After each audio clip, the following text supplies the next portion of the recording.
Tammin sat alone in the darkest corner of the council archives, his fingers trembling as he held the ancient data tablet. The glowing symbols on its surface made no sense to anyone else, but he had spent 5 years learning the dead language, human language.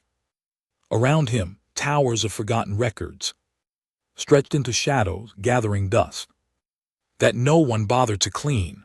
The council deemed this section worthless, filled with fairy tales and warnings about monsters that never existed.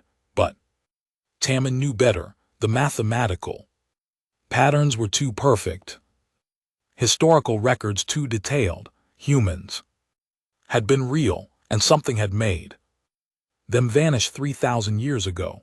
A sharp beep from his communicator made him jump. It was Jai Wu from military intelligence.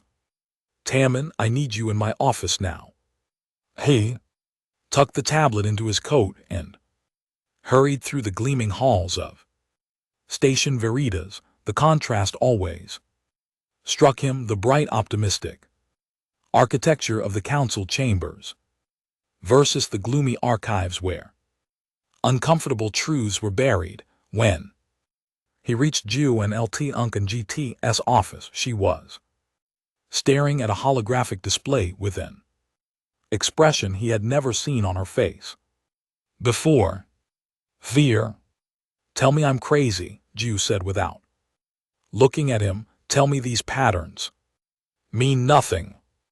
Tammin stepped closer to the display, his breath caught in his throat. The signal patterns matched perfectly with the communication protocols in the human texts he had been studying. Where is this coming from? That's the problem, Ju replied, finally meeting his eyes.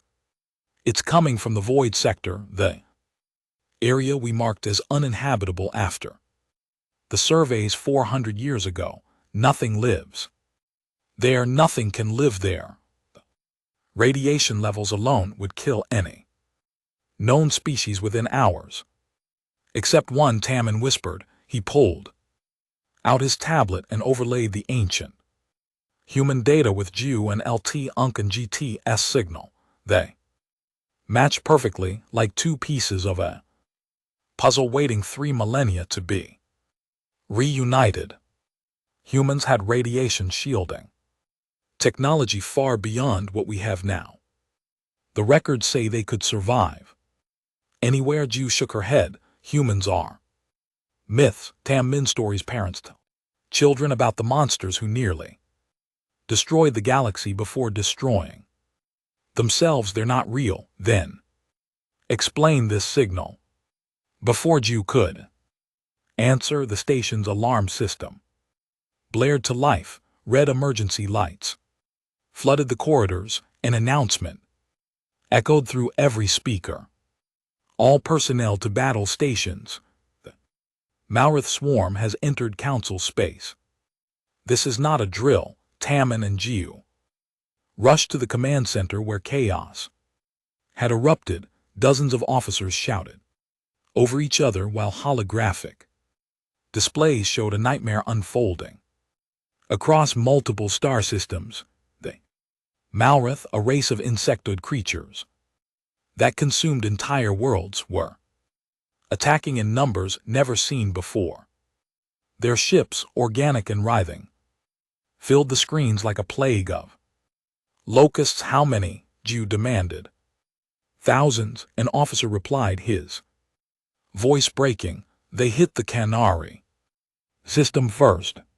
12 billion dead in the first hour, then Valorous Prime, then the Hellion colonies. They're not stopping. They're coming straight for us. Vaughn, the elderly historian who had encouraged Tammin's research, stood near the main display. His multiple eyes were wide with recognition. Just like before, he muttered, just like the ancient war. What ancient war? The council commander asked. The one that the humans ended, Vaughn said, before they disappeared. The galaxy was tearing itself apart. War between every major species. Then the humans appeared, defeated everyone, simultaneously forced a peace and vanished. The records say they left a warning if the younger races couldn't learn to cooperate, something worse would come. Fairy tales, the commander snapped. We need real solutions, not bedtime stories. But Tae-min was no longer listening. He was staring at the signal data Jai-woo had shown him. The transmission had increased in strength tenfold since the Maorith attack began, and now he could see what he had missed before. It wasn't just a signal, it was a message repeating over and over in the ancient human language. His hands shook as he decoded it. We see you, we remember our promise, but children who refuse to grow up may need to learn the hard way. Call if you choose to stand together, otherwise face extinction alone. They're watching us, Taemin said aloud. They've been watching us this whole time. Who? Jiu asked the humans. They're not extinct. They're waiting to see if we're worth saving. The commander laughed bitterly. Even if humans were real, we don't need salvation from myths. We have the finest fleet in council history. As if to mock his words, the display updated with devastating news. The Maorith had destroyed the outer defense fleet, 300 ships gone in minutes. The swarm was accelerating and their trajectory was clear. They were heading directly for Station Veritas, the heart of the council itself. Time until they reach us? Jiu asked quietly. 14 hours, an officer replied. The command center fell silent. 14 hours. Until the Maorith arrived. 14 hours. Until the council, the grand alliance of 40 species, faced extinction.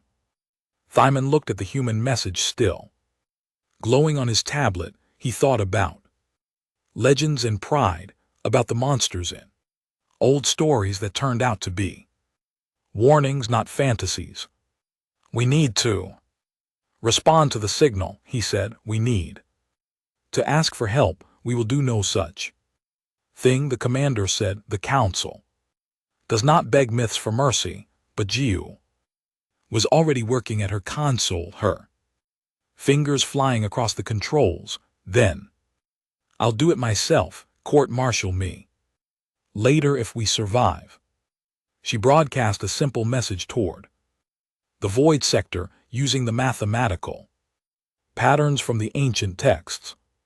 We hear you, we need you, please help us. For a moment nothing happened. Then in the depths of space where nothing should exist, energy signatures began to appear, ships, dozens of them, emerging from hiding like ghosts, stepping into reality, and every single one was broadcasting identification codes in a language dead for 3,000 years. Commander Hyen Woo stood on the bridge of the Eternal Dawn, watching the holographic display of the galaxy he had sworn to never enter again. New Terra hung behind them, a world hidden inside an artificial nebula that made sensors scream with false radiation readings. For 3,000 years, his people had lived in self-imposed exile, watching the younger races make the same mistakes humanity once had. Sir, the council's distress call is confirmed authentic, Dawn reported from the engineering station. Her hands moved across controls that would seem like magic to any alien observer. The Maorith swarm has breached their outer defenses. They'll reach Station Veritas in less than 14 hours. And if we do nothing? Hyen Woo asked, though he already knew the answer. 40 species die, Dawn replied quietly.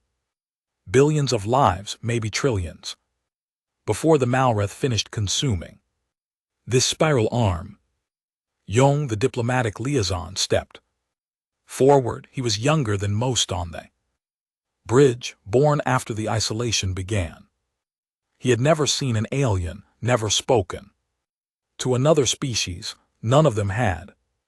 Commander, the council voted 3 centuries ago. We don't interfere, we let them grow on their own or fail on their own. Those were the terms of our exile.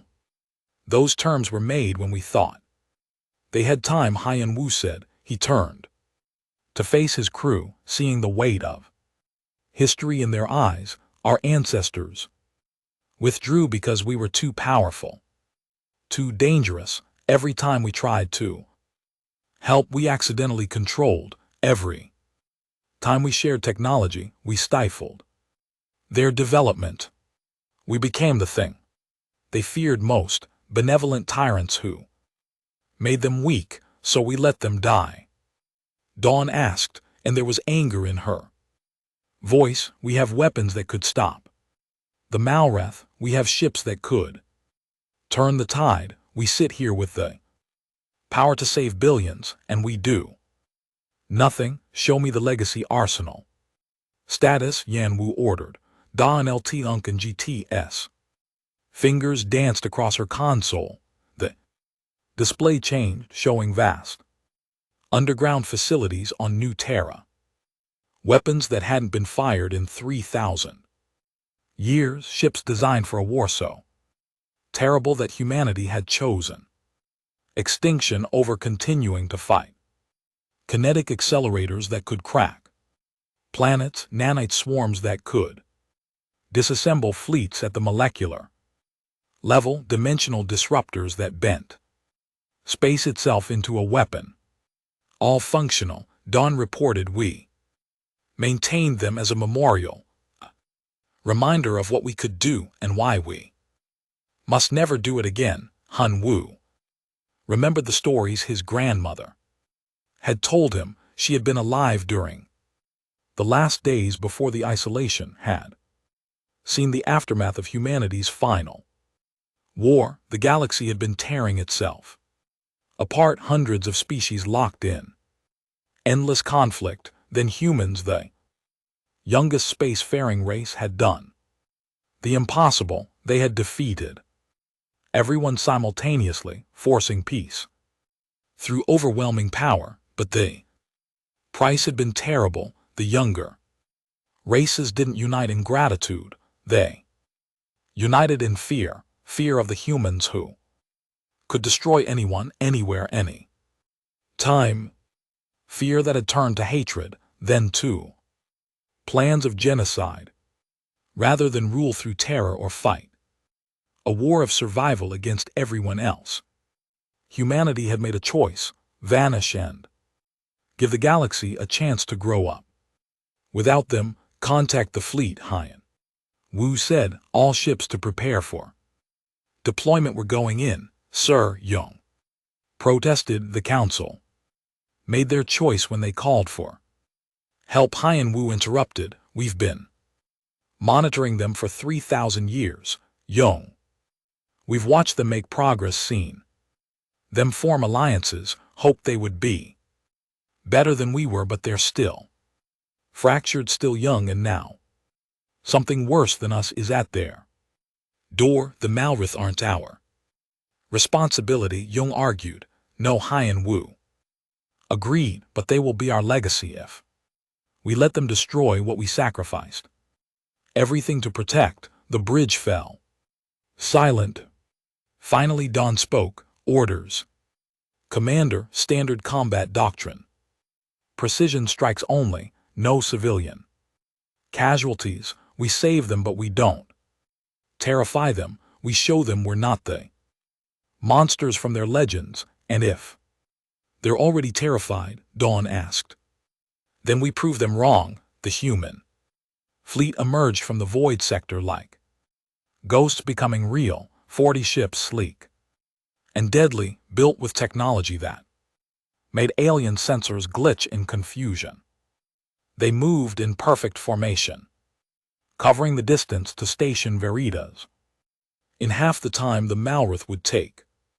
On the station, Tam Min watched the approaching human fleet with wonder and Terror mixing in his chest, Jiu stood beside him, her military training wearing, with the impossibility of what they were.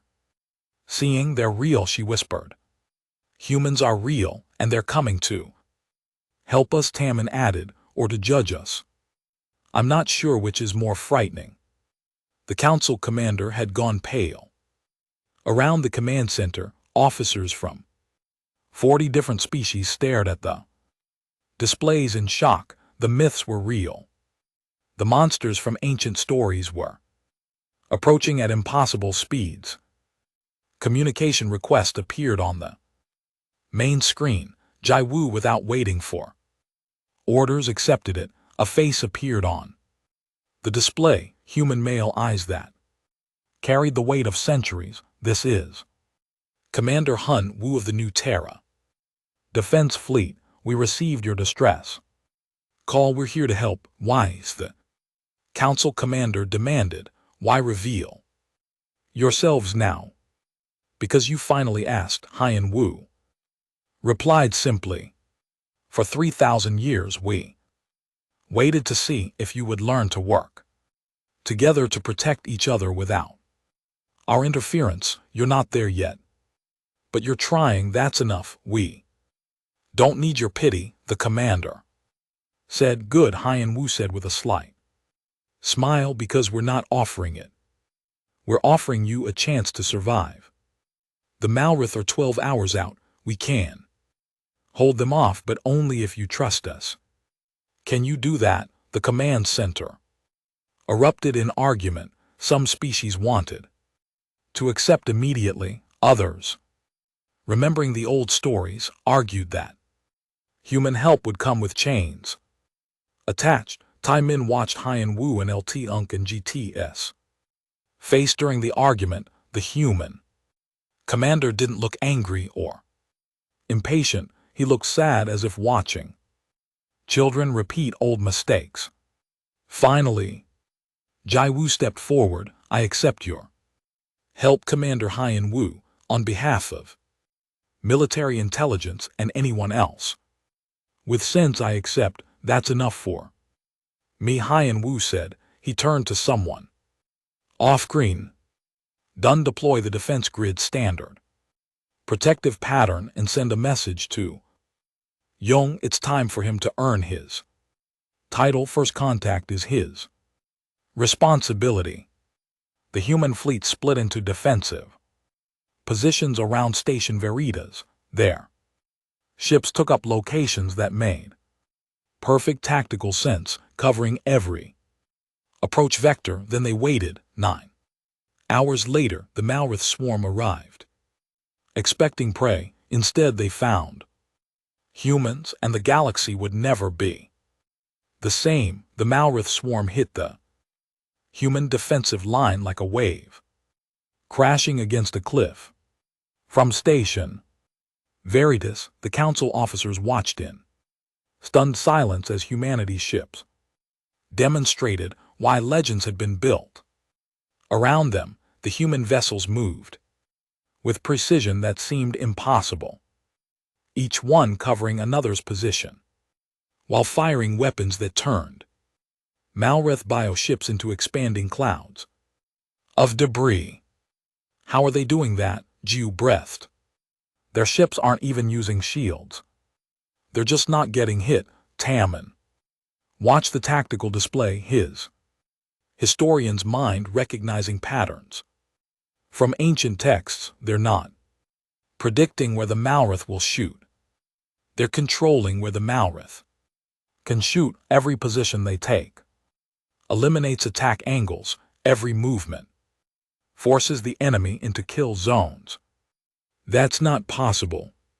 An alien tactical officer said the coordination required would need perfect synchronization across all vessels. No species can. They can. Tammin interrupted. That's what made them terrifying. Humans don't just fight together, they think together. On the Eternal Dawn's bridge, Commander Hien Wu watched the battle with calm focus. Dawn status on the enemy adaptive patterns. They're learning, sir, Dawn reported, adjusting attack vectors to compensate. For our positioning, they're smarter than the files suggested, expected. The Malrith survived by adaptation. Song-ho, your team ready, in the ships. Deployment bay, Commander Sang-ho checked.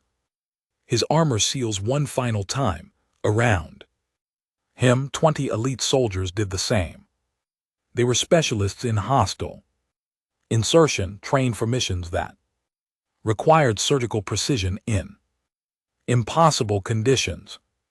Ready, sir, coordinates locked on the Malrith command cluster. You'll have a 15-minute window, Hyun-woo said. Get in.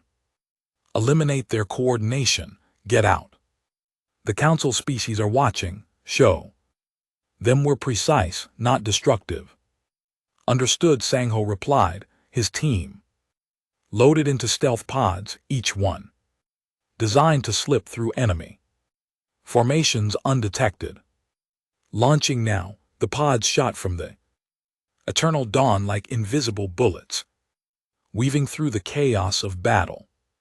Sung-ho watched the tactical feed, seeing the Malrith swarm surrounding a planet in the nearby system. Intelligence said it was a colony world, home to 6 billion aliens. The Malrith were beginning their harvest, and the Council fleet had been too damaged to help. That was about to change. The pods landed on the largest Malrith bioship, their hulls melting through the organic armor like acid through flesh. Sun-ho's team deployed inside the alien vessel, their weapons ready. The interior was a nightmare of writhing organic matter, but they had trained for this. They moved as one unit, following the biological pathways to the command node. They encountered Malrith warriors, insected creatures 3 m tall with razor-sharp limbs. The battle was brief and brutal. Human weapons cut through kitten with precise efficiency. Within minutes, Sun-ho's team reached the command node, a pulsating mass of tissue that coordinated the entire swarm. In this sector, charges set, Sun-ho reported, 30 seconds to detonation. They extracted through the same holes they had entered, their pods launching back toward the human fleet. Behind them, the Malrith command ship shuddered as internal explosions tore through its control systems. Without coordination, the swarm faltered, their perfect formation dissolving into chaos. Hyun-woo immediately seized the opening. All ships advance, drive them away from the colony world. The human fleet surged forward, and for the first time, council ships joined them. It wasn't much, just a dozen vessels that had been repaired. Enough to fight, but it was a start. Together, human and alien forces pushed the disorganized Malrith back away from the helpless planet below. On station Veritas, the command center erupted in cheers. Yuna, a human xenopsychologist, stood with Tammin and watched the celebration. She had been assigned to help bridge the gap between humans and aliens, to explain that her people weren't the monsters from old stories. They're celebrating us, she said quietly. I didn't expect that. They're celebrating survival, Tammin corrected. Give them time to process what they saw, and the fear will come back. Your people moved too fast, fought too well. It reminds them why they were afraid. Yuna sighed. So what do? You keep showing them your people, not weapons. You eat with them, talk with them, help them understand. Over the next week, that's exactly what happened. Jung established formal diplomatic contact with the council. Yuna worked with Tommen to create cultural exchange programs. Human engineers showed alien counterparts how to repair their ships carefully, explaining each step rather than just doing it for them. But not everyone was convinced Admiral Krelvan, commander of the Council's remaining fleet, watched the humans with deep suspicion. He had grown up on stories of human conquest, had learned to see them as the greatest threat the galaxy had ever known. "They're helping us now," he said to Jiu during a strategy meeting. "But what happens when the Malrith are gone? What's to stop them from deciding they should rule us for our own good?" Jiu had been wondering the same thing. She found herself seeking out Jae-sun, the human diplomat, during off hours. They would sit in the observation deck, watching stars and trying to understand each other. "Why did you really leave?" she asked him one night. "The old records say humans forced peace, then vanished, but they don't say why." Jung was quiet for a long moment. "Because we were becoming what we hated. Every time we intervened to stop a war, we made you dependent on us. Every time we shared technology, we stunted your innovation. We were so powerful that our very presence made you weak, so we left, hoping you would grow stronger without us." "Did we?" Jiu asked. "Yes," Jung said, and there was genuine pride in his voice. "The Council isn't perfect, but you built it yourselves. 40 species working together, protecting each other. That's more than we ever achieved." "Then why come back?" "Because there's a difference between growing up and dying. We won't rule you, Jiu, but we won't watch you die either."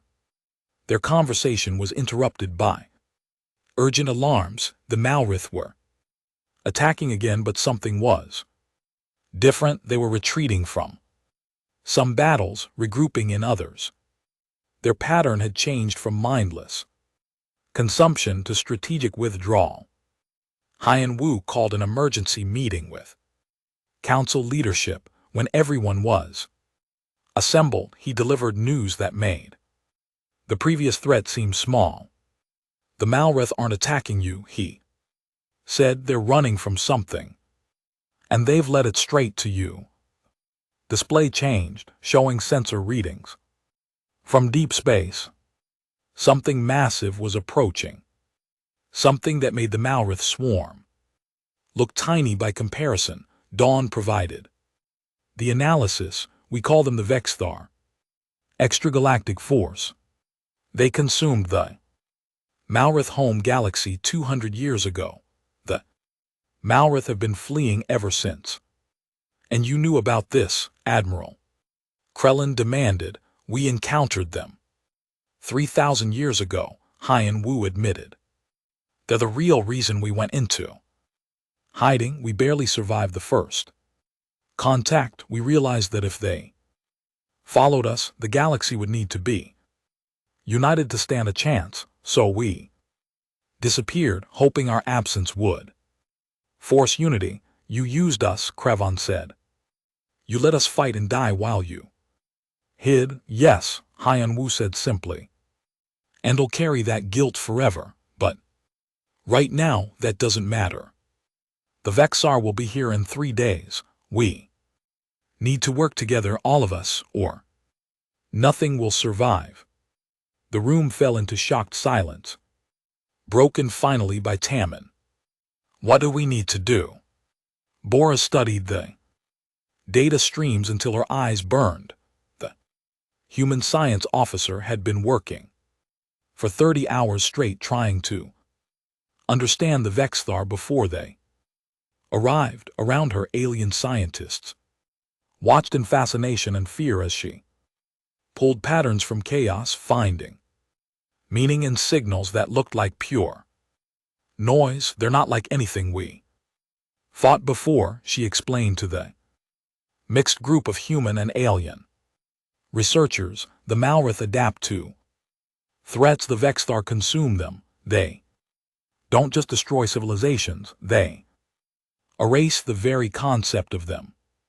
Every species they encounter is broken down to raw matter and energy."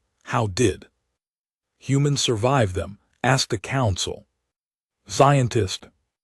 We didn't, Bo said quietly. We ran. Our ancestors encountered the Vexthar at the edge of the galaxy 3,000 years ago. We fought for 3 years and lost 90% of our fleet. Then we realized something.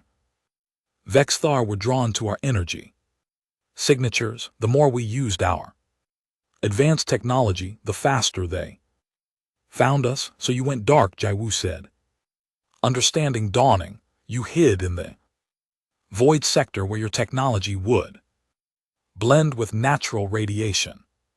And we waited, Boa confirmed. We hoped the Vexthar would pass through without noticing this galaxy, or that by the time they arrived, the younger races would be strong enough to stand against them.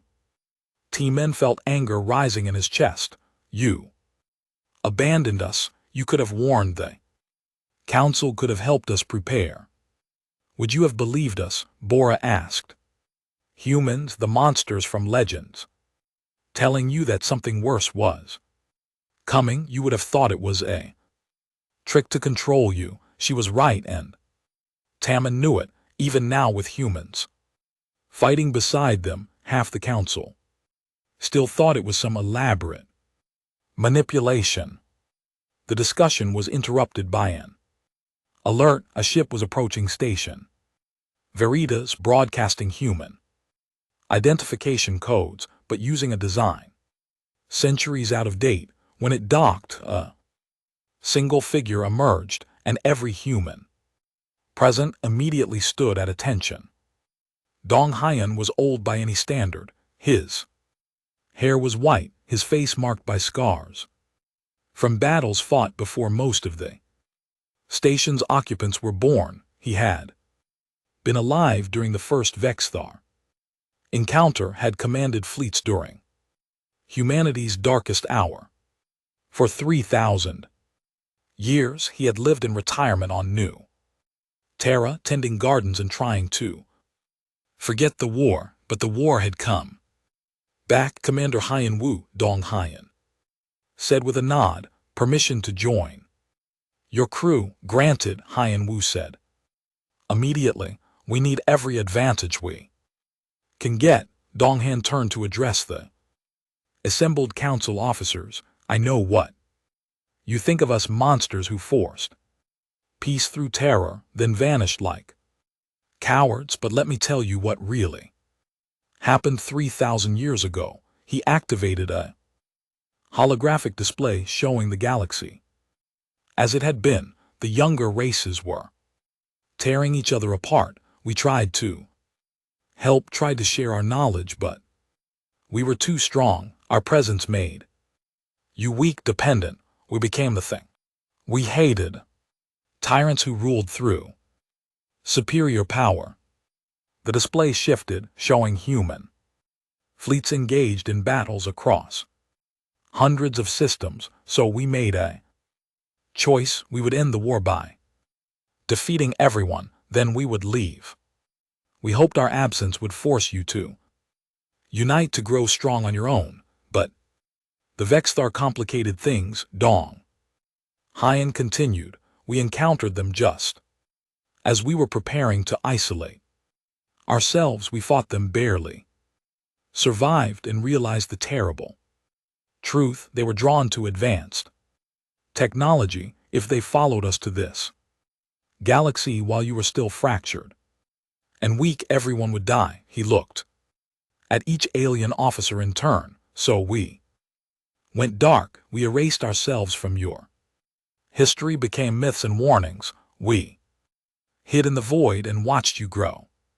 Some of us wanted to return and help you prepare, but others argued that any human presence would prevent true unity. We debated for centuries, and by the time we agreed it was time to return, the Malrith arrived and brought the Vexthar with them. Jiu said yes. Dong Hyan confirmed. Now we face the war we tried to prevent, but there is one advantage we didn't have before. You're stronger than you were. Not as strong as you could be, but Stronger in the ship docks, Minso performed final checks on her fighter. She was young, barely 25, and had never expected to be making history. But Commander Hyan Wu had chosen her to lead the first mixed-species squadron, combining human pilots with alien volunteers. Her wingmates were as nervous as she was. 4 humans, 6 aliens from different species, all of them trained separately but now expected to fight as one unit. They had been practicing for 2 days, learning each other's flying styles, figuring out how to communicate across language barriers and cultural differences. Remember, Minso told them over the comm, we're not trying to be the best human squadron or the best alien squadron. We're trying to be the best squadron, period. That means trusting each other completely. Easy to say, one of the alien pilots responded. Hard to do when we've been taught to fear humans our whole lives. I know, Mo said, but fear is what they Vexthar want. They consume civilizations by making them turn on each other. If we fight divided, we die. If we fight together, we have a chance. They launched for a training exercise, their ships forming up in a mixed formation pattern that Songho's tactical team had designed. It felt wrong at first, breaking both human and alien doctrine, but as they practiced, something clicked. The formation allowed each species to cover the others' weaknesses, to amplify each other's strength. On Station Veritas, a tense meeting was taking place. The Malrith had requested a truce, offering to share intelligence on the Vexthar in exchange for protection. Admiral Krellin was furious at the idea of allying with the creatures who had killed billions, but Hyan Wu was pragmatic. They know the enemy better than we do, he argued. They've been fighting and running from the Vexar for 2 centuries. That experience is valuable.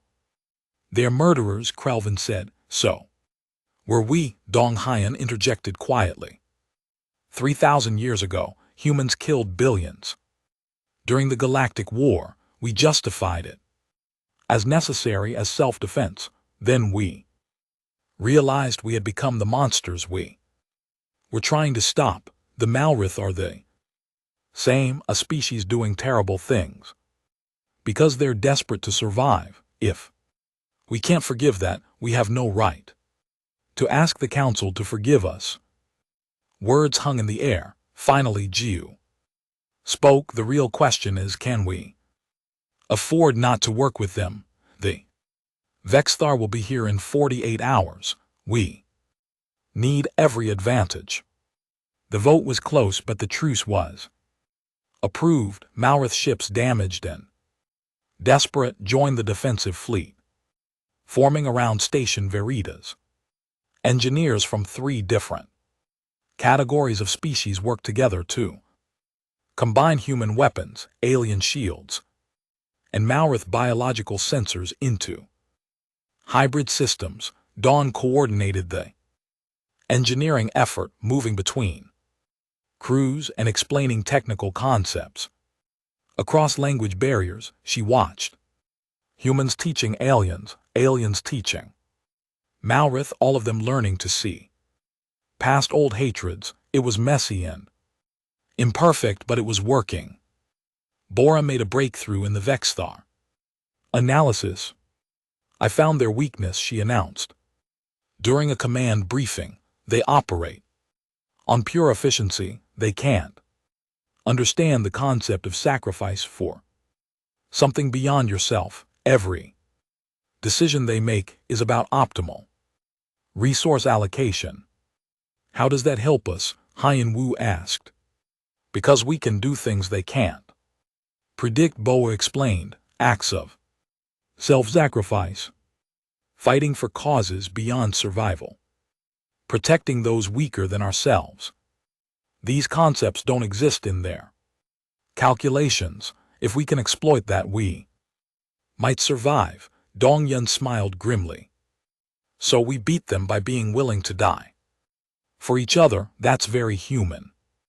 That's very alive. Yuna corrected. Every species here understands sacrifice. We just need to show the Vexar what happens when people fight for something bigger than themselves. The defensive fleet assembled at the Veritas line, a hastily constructed barrier of ships, weapons platforms, and converted asteroids. 40 species stood together alongside humans, and even Malrith. 3,000 years of history had led to this moment, the first time the galaxy truly united against a common threat, and in the darkness beyond, the Vexthar approached, vast and terrible and utterly confident in their inevitable victory. The Vexthar emerged from the darkness like a nightmare made physical. Their vessels were geometric nightmares, structures that seemed to exist in too many dimensions at once. Sensors glitched trying to count them. Conservative estimates put their fleet at over 10,000 ships. The Veritas line had less than 2,000. On the bridge of the Eternal Dawn, Commander Hun Wu watched the impossible odds with calm acceptance. Around him, his crew prepared for a battle they might not survive. Beside him, Dong Haiyan stood at parade rest, his old eyes reflecting memories of the last time humanity had faced this enemy. All ships report ready, Dawn announced. Human Council and Malrith vessels integrated into defensive grid. It's not perfect, but it's holding. It'll have to be enough, Yan Wu said. He opened a fleet-wide channel. This is Commander Yan Wu to all vessels. Today we face an enemy that has consumed galaxies. They expect us to break, to scatter, to die alone like every other civilization they've encountered. They're wrong. He paused, letting his words sink in. 3,000 years ago, my ancestors made a choice. They believed the galaxy was worth saving, even if it meant giving up everything they had built. Today we honor that choice, not by dying heroically, but by showing the universe what cooperation really means. Human, alien, even former enemies, all of us standing together. That's something the Vexar can't understand, and it's why we're going to win. The Vexthar attacked without warning or communication. Their weapons were beyond comprehension. Beams that didn't just destroy matter, but erased it from existence. Shields failed instantly. Armor meant nothing. Ships died in silence, their crews gone before they could scream. The first wave hit the Veritas line and shattered a dozen ships in seconds, but the line held. For every vessel destroyed, 2 more moved to cover the gap. Human tactics met alien determination, met Malrith adaptability, and somehow it worked.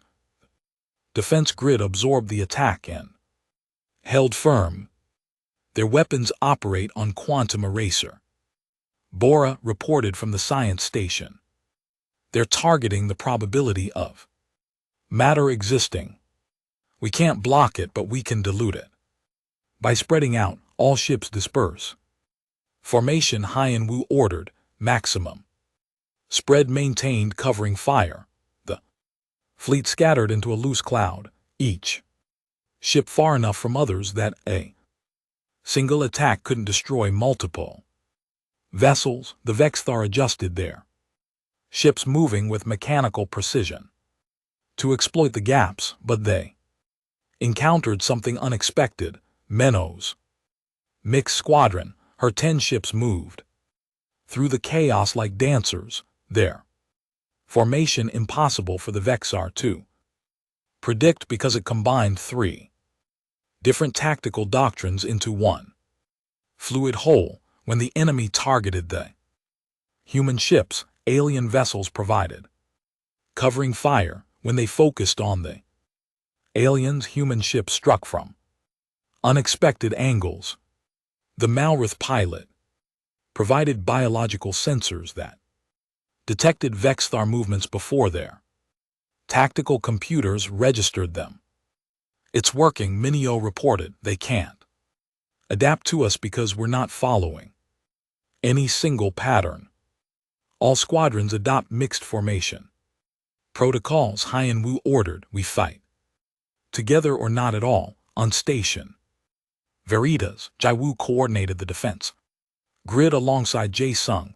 They had been working together so long that communication had become almost telepathic. She would see a gap in the defenses, he would already be routing ships to cover it. He would identify threat, she would have weapons targeting it before he finished speaking. This is what we could have been, Jung said.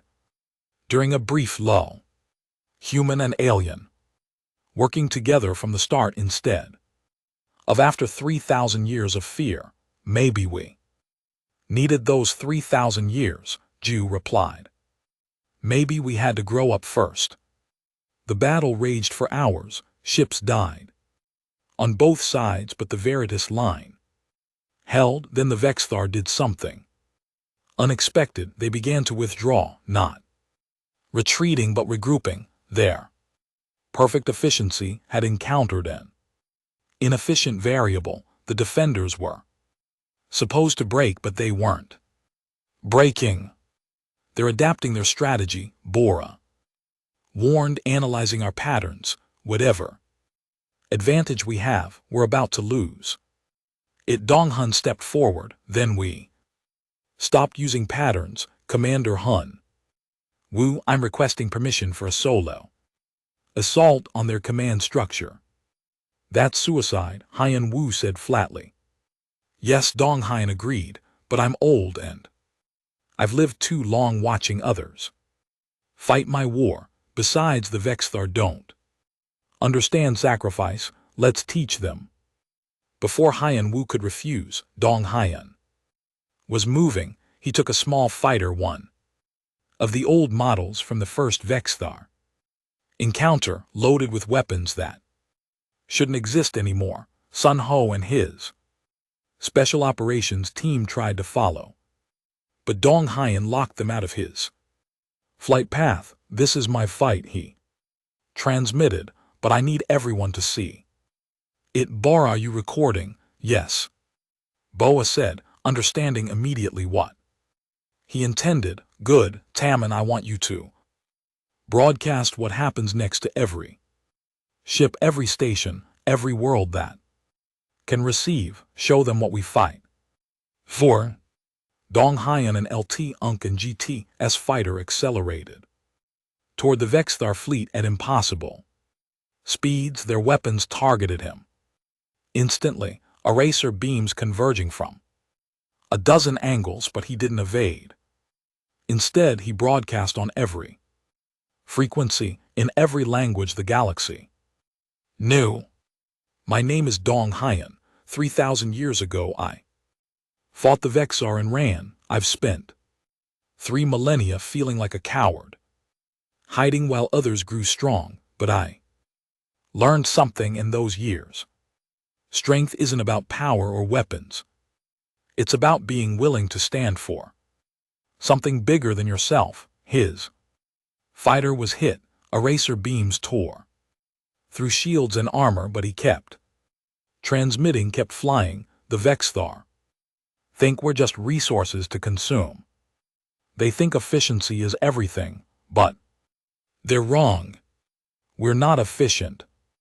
We're messy and emotional, and we make terrible tactical decisions, and that's what makes us alive. The ship was disintegrating around him, but Dong Haiyan reached the Vexthar command cluster. He armed his final weapon, a dimensional disruptor that would tear a hole in space itself. To everyone watching, don't remember me as A hero, remember me as proof that every life has meaning, every sacrifice matters, and together we can face anything. The explosion was visible across half the sector. The dimensional disruptor didn't just destroy the Vexar command ships, it created a cascade that disrupted their entire fleets. Coordination. For the first time in recorded history, the Vexar hesitated. And in that moment of hesitation, the galaxy struck back. Every ship in the Veritas line opened fire simultaneously. Human weapons, alien shields, Malrith sensors, all working in perfect coordination. Mio's squadron executed a maneuver that should have been impossible, weaving through the disrupted enemy formation and striking critical nodes. Dawn activated weapons she had hoped they would never need. Systems so powerful that using them would drain entire planets' worth of energy, but it worked. The Vexar, faced with an enemy that wouldn't break and couldn't be understood, made their own unprecedented choice. They retreated, not destroyed but driven back, their invasion halted by the galaxy's first true united stand.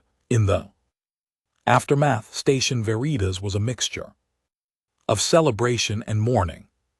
Thousands had died, including Dong Haiyan, but billions lived, and for the first time in galactic history, multiple species had fought and bled together as equals. Haiyan Wu stood in the observation deck, looking at the stars and thinking about the old commander who had given everything to prove a point. Yuna joined him along with Tam and Jiu and representatives from a dozen other species. What happens now? Tammin asked. Do humans return to hiding? No, Haiyan Wu said. Dong Haiyan and LT Unk and GTS message was clear.